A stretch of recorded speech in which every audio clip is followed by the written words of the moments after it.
Today, we're going to talk about polynomials, and we're also going to add and subtract polynomials. You've actually been working with polynomials for a while now. We just haven't officially called them polynomials. A polynomial is a mathematical expression, so not an equation, no equal sign, an expression that includes one or more terms with whole number powers or whole number exponents. Polynomials are named according to their degree and the number of terms that they have. Degree is a new vocabulary term for you. The degree of a polynomial is the greatest sum of the exponents of the variables in a single term. So there's a mouthful there. I'll try to show you some examples of a degree below. Now, to name them, degree, if it is a 0 degree, it's a constant because it does not have that variable as part of the term to give us any degree. So there has to be a variable in order for it to have a degree. And so if there isn't a variable, then it's a constant. And you've seen this before. What if I have just 5? 5 is an expression. There's no equal sign there. It's one term, and it doesn't have a variable. Therefore, it is considered a constant, a degree of 0.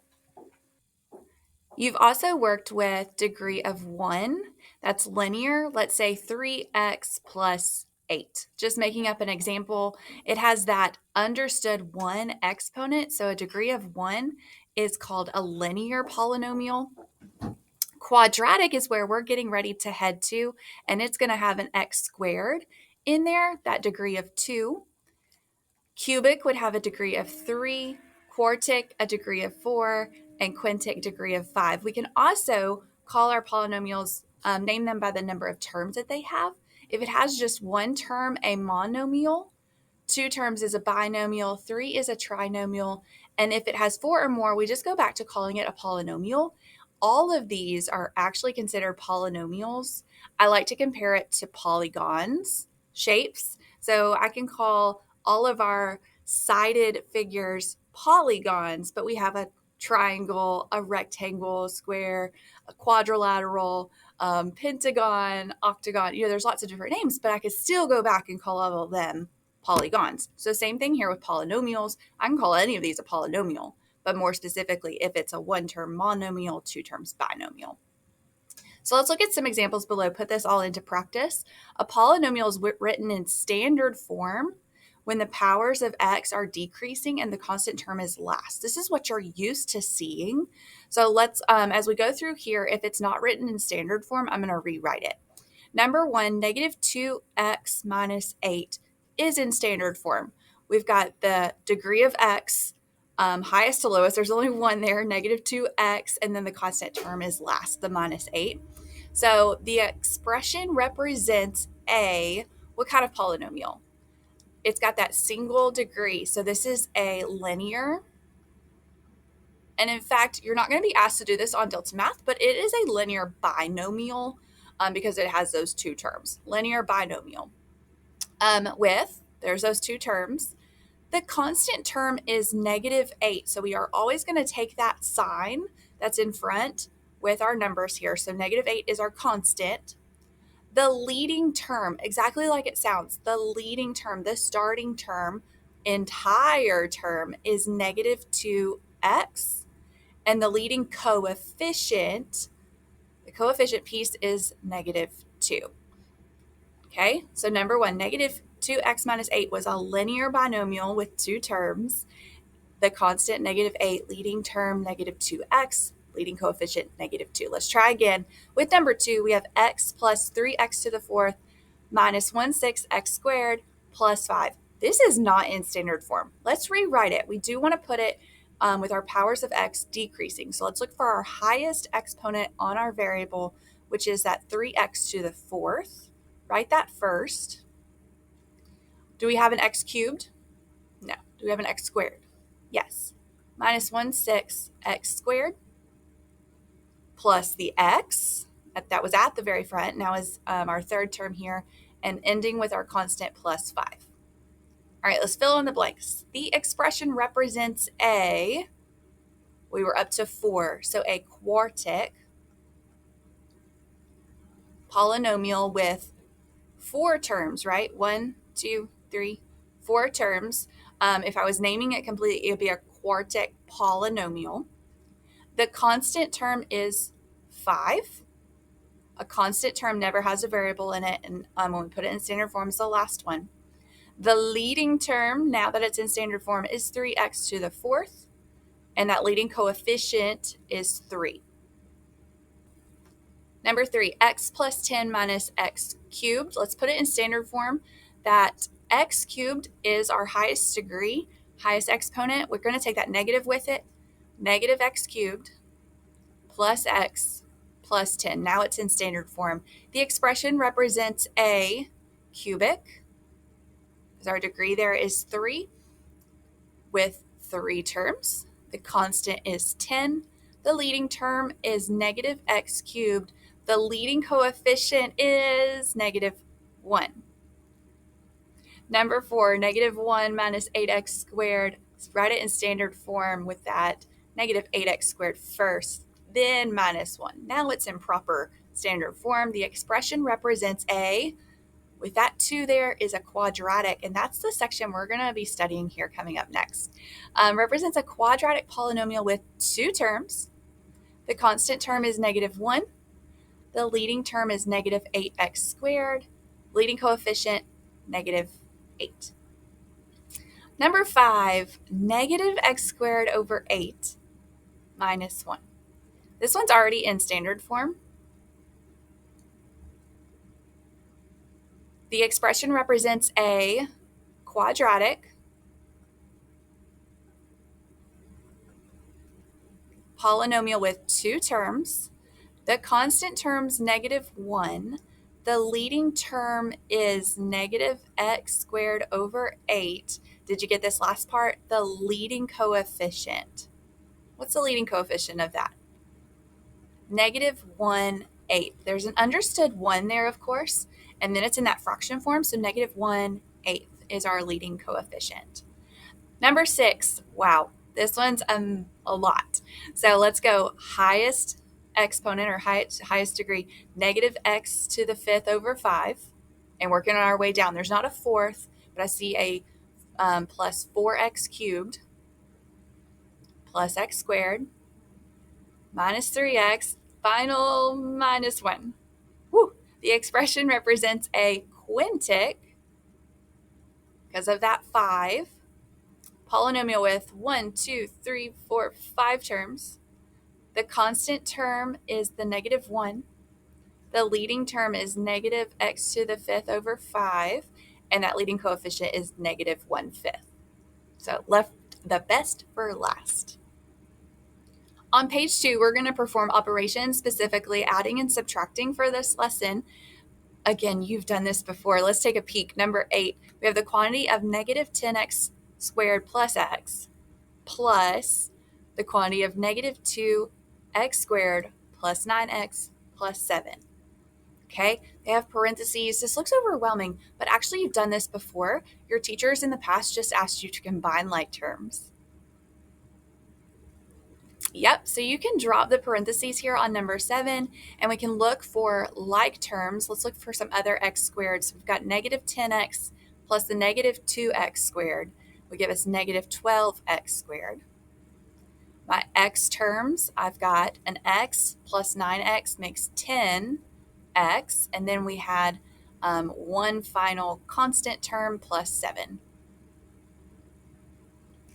Number 8, models, it may be written in words. Find the sum of negative 3x squared minus 4x plus 3 and 2x squared minus x plus 3. So you could write this out like we saw on number 7.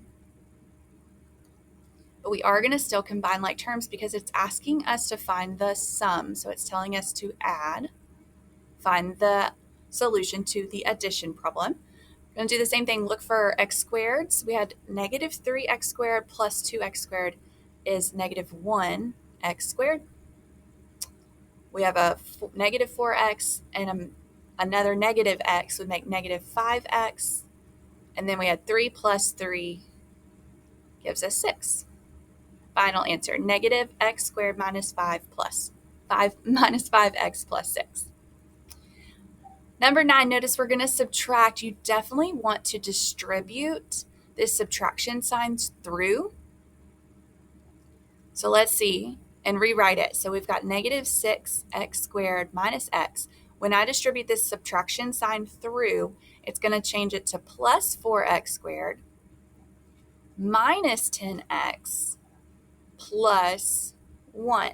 Now, you don't have to worry that this was ever a subtraction problem. Now, combine like terms, okay? So always, always, always distribute your subtraction sign through the second polynomial and then combine like terms. So I've already taken care of the whole subtraction deal. Now I'll just combine negative 6x squared plus 4x squared is negative 2x squared, a negative x minus 10x, negative 11x, and then we had a remaining positive 1 as our final answer, negative 2x squared minus 11x plus 1.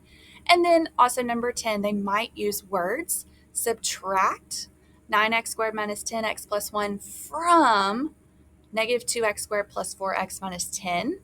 Now, we're subtracting it from that second piece. That second piece was like our bank, was our whole. And we're pulling away the 9x squared minus 10x plus 1. So make sure you write this second part first. This is the first piece that we have. So negative 2x squared plus 4x minus 10 minus 9x squared. Okay, set it up backwards because, like I said, we're subtracting the first piece from the second piece. Second piece is the whole. Okay, so I'm going to distribute that minus sign through. Negative 2x squared plus 4x minus 10. Distributing this through gives me negative 9x squared plus 10x minus 1. All my signs are changing there. I'm going to combine like terms. Our x squared terms, negative 2x squared minus 9x squared gives me, can I squeeze it in here? Oh, negative 11x squared. We have a 4x plus a 10x makes 14x. And finally, there's a negative 10 and a negative 1 gives me negative 11. Squeeze it in there. Negative 11x plus 14x minus 11. Final answer for number 10. On our final problem, number 11, Casey's creating a garden. She designs a rectangular garden with the length of 2x plus 3 feet and a width of 4x minus 8 feet. I am a visual person, so I'm going to draw this out. There's a length of 2x plus 3, width of 4x minus 8. Rectangular garden. Write a polynomial that represents the perimeter of the entire garden. Now, what is perimeter? Perimeter is when we add all our sides together. So when we have a length plus width plus width. So as I find this perimeter, we have 2x plus 3 plus the other length on the other side, right? 2x plus 3 plus 4x minus 8 plus another 4x minus 8, all four sides. Now, we are going to go ahead and simplify this. Okay, so combining like terms, 2 plus 2 more x's, the 4, and another 4 adds up to 8, 9, 10, 11, 12 x, and we had 3, 6, and then we had negative 8 and another negative 8. So negative 16 plus 6, negative 10. Okay, that is what you would put in for question part A. Write the polynomial that represents the perimeter. We added up all our sides. We went ahead and simplified, combining like terms. Final answer, 12x minus 10. Part B, when x is 6, what is this should say perimeter. Get that fixed for y'all. Perimeter of the garden. So just plug in 6 for x. Let's take our 12x minus 10.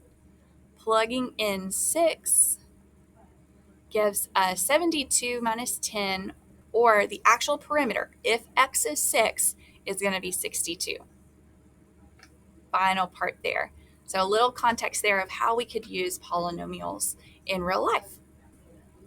So that's polynomials. You've noticed you actually have been working with polynomials before, just in the past when a teacher said Let's combine like terms to simplify this expression. You are actually working with polynomials. We can name them by degree and number of terms. On Delta Math, you'll be asked to name it by degree. You may need to write it in standard form on your own to make sure that you're identifying the correct degree there. Number of terms, constant, leading term, and leading coefficient. We looked at 6 examples there. And then on page 2, we were adding and subtracting those polynomials. To add, combine like terms. When you subtract, make sure you distribute that subtraction sign through, or if they write it with words subtracting this from this, make sure you write that second one first. That second part that we're subtracting from is our bank or the whole amount. So make sure you rearrange that order, okay? Guys, let me know if you have any questions. Have a great day. I'll see you in class.